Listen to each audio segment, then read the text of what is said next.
Chapter 11, Quadratic Equations, Inequalities, and Functions. And Section 1 of Chapter 11 is on solving quadratic equations by the square root property. All right, so the objectives for this section are to review the zero product property, which we had back in, I think it was Chapter 5. Also to solve equations of the form x squared equals k, where k is greater than 0. To solve equations of the form quantity ax plus b quantity squared is equal to k, where k is greater than 0. And also to solve quadratic equations with solutions that are not real numbers. So we're going to look at those last. But back in Chapter 5, we did define a quadratic equation, in fact, in standard form. And it was an equation that fit the form ax squared plus bx plus c equals 0, where a, b, and c are real numbers, and of course a can't be 0, because if a is 0, then the quadratic term disappears, the degree 2 term disappears, and we end up with a linear. A quadratic equation, remember, second degree, so there should be two solutions. The degree of an equation indicates how many possible distinct solutions there are, and the variable that's squared there is the x has to be in this, so we can have no higher term than x to a higher degree than a term with x to the second power. But that's what we're looking at for quadratics, and so we're going to do some very traditional types of problems. But before we get started by using the square root property, we're going to review a quick example from back in Chapter 5. So let's say we're going to solve an equation, a quadratic equation, by using factoring and by using the zero product property, which says that if a times b is equal to 0, then either a is equal to 0 or b is equal to 0. So we have a quadratic equation in standard form. Notice how it's set equal to 0. Ax squared plus bx plus c equals 0. We can factor the trinomial. It factors into the quantity x plus 3 times the quantity x minus 1. Now this times this is equal to 0, which means either this is 0 or this is 0. So I set the x plus 3 equal to 0. I set the x minus 1 equal to 0. And I solve these two little dinky equations. Usually they're just little one-step or maybe two-step equations. I get x equals negative 3, and here I get x is equal to 1. And those are my two answers. Now if I check my answers by taking the negative 3, plugging it in for x in both spots, and see if I get a true statement. If I take the 1, plug it in for x in both spots, and see if I get a true statement, these should work out just fine. And should both be answers. But that would be a good way to make sure of your work. And of course, I can write my answer out like this in either a solution set, or I can just go ahead and circle the answers like this as well. Okay?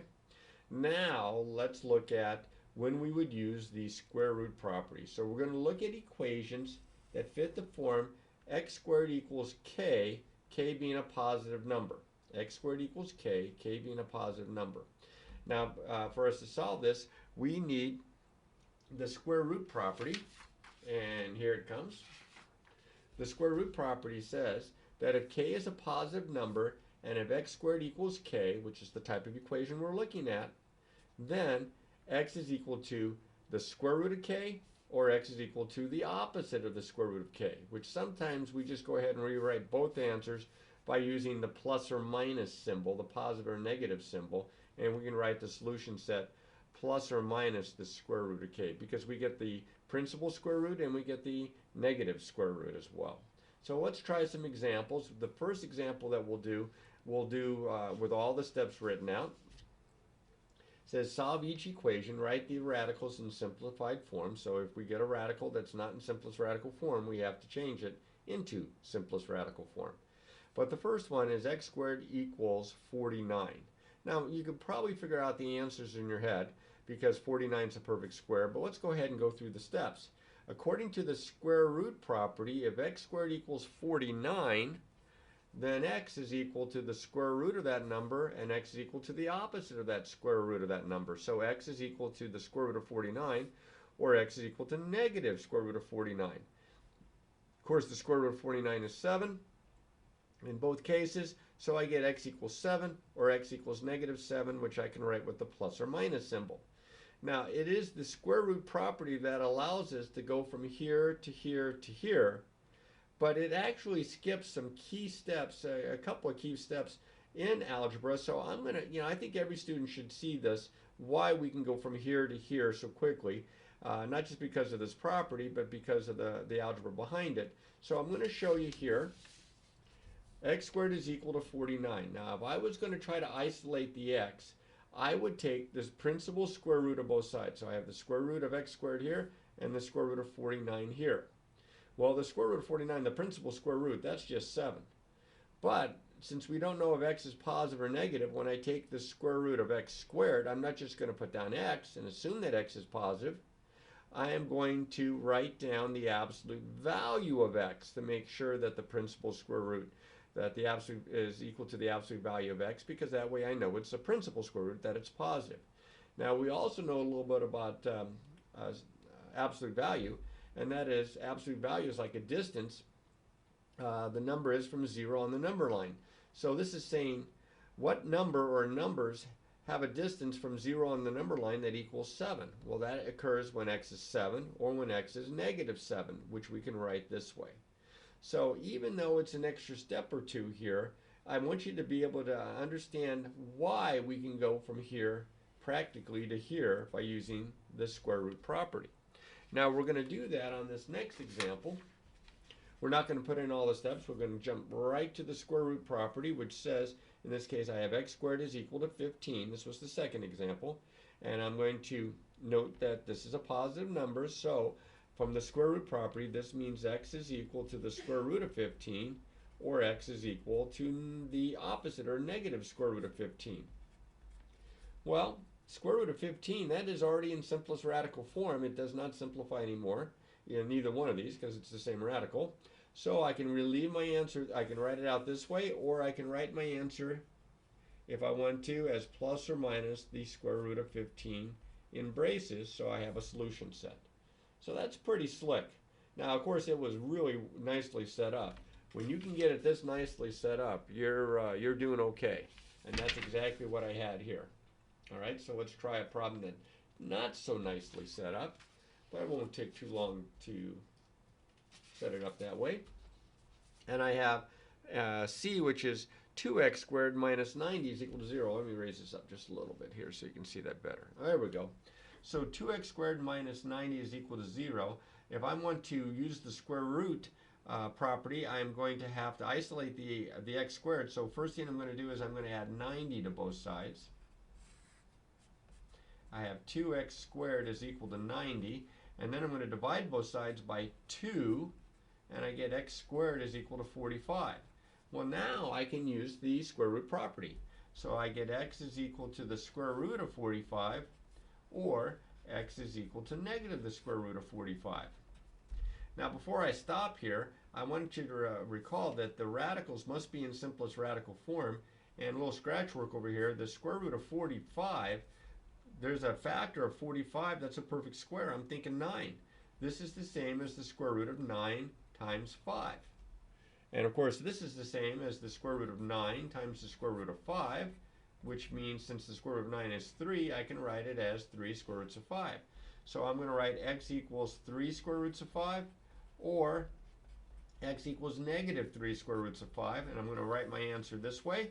Or again, if you'd like the solution set, I can put plus or minus the set plus or minus 3 square roots of 5, like that, and I can write my answer that way as well. Okay, this next problem, very similar. First things first, I'm going to isolate the x squared, so I'm going to get rid of the minus 8. I'm going to add 8 to both sides. Got kind of messed up in there. Let's see what happens. And these cancel. I get 3x squared is equal to 96. 88 and 8 is 96. I'm going to divide through by 3, very similar to the last one, and I get 32. So I get, using the square root property, x equals the square root of 32, or x equals the opposite of the square root of 32. And again, I'm at a point now that I'm pretty much done unless it simplifies, the radical simplifies, and it does. Back up here for a little scratch work, the square root of 32 can be thought of as the square root of 16 times 2.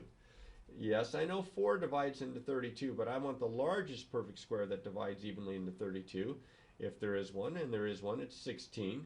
Okay. Of course, if the largest perfect square that divides into it is 1, then it doesn't simplify. But this one does. This is the square root of 16 times the square root of 2, which is 4 square roots of 2, because the square root of 16 is 4. So I'm going to write x equals 4 square roots of 2, or x equals negative 4 square roots of 2, and there's one way to write it out. Or as I mentioned a couple times before, I could go ahead and use a solution set and the plus or minus symbol, which is kind of a convenient way to write it out as well. Either one of us is fine. Now, there are applications of when we are using the square root property, when we're solving an equation that gives us this form x squared equals k. And one of those has to do with a free-falling object. Now, if you take physics, you're going to study this. And of course, if you take a little bit more math in pre-calculus and calculus, you're going to study a free-falling object. You probably have already studied some back in your Algebra 2 days, back in high school there. So what we're going to do here is we're going to show how to use this little formula right here for, and then the square root property for solving applications or story problems. Now, the idea behind this is that Galileo, the very famous scientist, discovered a formula for describing a free-falling object. Now, of course, in this case, this free-falling object is going to neglect any kind of air resistance here. D is the distance that it falls in feet, and T is the time that the object's in the air, that it's falling in seconds. So, and as it turns out, it does not matter how heavy the object is. Of course, then that would bring in the idea of air resistance if it was different sizes. And he dropped objects off the Leaning Tower of Pisa, which was 180 feet tall. Okay, you probably only heard about the Leaning Tower of Pisa because of the look of it. But it was actually used in Galileo's experiments here to determine this formula for a free-falling object. So I'm going to use it as well. How long will it take an object to hit the ground when dropped from a height of 144 feet? All right, I'm going to say that again. How long will it take for an object to hit the ground? You can't hardly read this. It's very poorly print there. When dropped from a height, this is a height, good Lord, of 144 feet. So I'm going to use this formula right here. I just don't have enough space here at the bottom of my page, so I'll bring it over here. And I'm going to write the formula down, which was d equals 16t squared. And in this case, I know the distance. The distance is 144. So 144 equals 16t squared. And now I just solve this equation for t. I'm going to, I think I'll flip-flop the sides real quick. And then I'll divide by 16. Now 144, believe it or not, is divisible by 16. It goes in exactly 9 times. So t would be equal to the square root of 9, or t would be equal to negative square root of 9, which of course means t equals 3 or t equals negative 3. Well, this is time, and we're not going to think of negative time, and end up in the twilight zone somewhere. So we're only going to have t equals 3 as an answer. So since it's a story problem, I'm going to write it out. It will take, the answer out of that is, it will take the object 3 seconds, and of course this is neglecting air resistance. It will take the object 3 seconds to fall 144 feet. Don't forget your units here, and don't forget, if it's a story problem, you should write your answer out in a short sentence. Now, you think 144 feet, 3 seconds, that didn't take very long, but 3 seconds takes longer than you think. You just have to kind of time it with your watch, those of you that know what a watch is. And 144 feet, that's a pretty tall building. I would be like, I don't know, let's see, approximately 10 feet to a floor. That'd be about 14, 15 floors. In fact, if I'm not mistaken, I'm pretty sure I know the building that they're talking about here. It has 15 floors. It used to have 16 floors, but that's another story. All right, so let's go on down. Okay, now we're going to arrange the problem a little bit differently, so it's not just an x that's being squared, but a nice little linear expression that's being squared. And again, it's equal to k, and k is still positive. So we're going to solve it, but we're going to have an extra step or two at the end. So let's go off first by rewriting this and using the square root property, and say that p minus 4 is equal to the square root of 3, or p minus 4 is equal to negative square root of 3. And then I'm going to add 4 to both sides. And I get p is equal to 4. I'm going to write this as 4 plus the square root of 3. And over here I'm going to write this that p is equal to 4 minus the square root of 3, since I have the negative there. Now don't grab your calculator unless you're doing a problem where the answers are already written in decimal form. Just leave it this way. Or as a solution set, we can use that plus or minus here and write 4 plus or minus the square root of 3 for the two answers there. It's not so bad. You treat this whole expression as if it's the variable, so you set that variable equal to the square root of it and its opposite, and then solve for the actual variable there. We'll do the same thing here for this next example. I'm going to treat all of this like this is my variable and it's squared and it equals 50 here. So I'm going to set this equal to the square root of 50, or to the negative square root of 50. Now, square root of 50 simplifies. You got to know that right off the bat. The square root of 50 is going to simplify because the square root of 50, and hopefully I'm not off the screen here, is 25 times 2. So it's the square root of 25 times the square root of 2, or 5 square roots of 2. So now I'm going to go ahead and write this as 2t minus 4 equals 5 square roots of 2, or 2t minus 4 equals negative 5 square roots of 2. I'm going to add 4 to both sides. I get 2t is equal to, I'm just going to put the 4 first here, 4 and everything's positive, so plus 5 square roots of 2. And then I'm going to divide through by 2 on both sides. Now you have to be careful here because there's actually 2 terms over here. So you can't just divide the 2 into the 4 and stop or try to cancel those 2's. It doesn't work that way.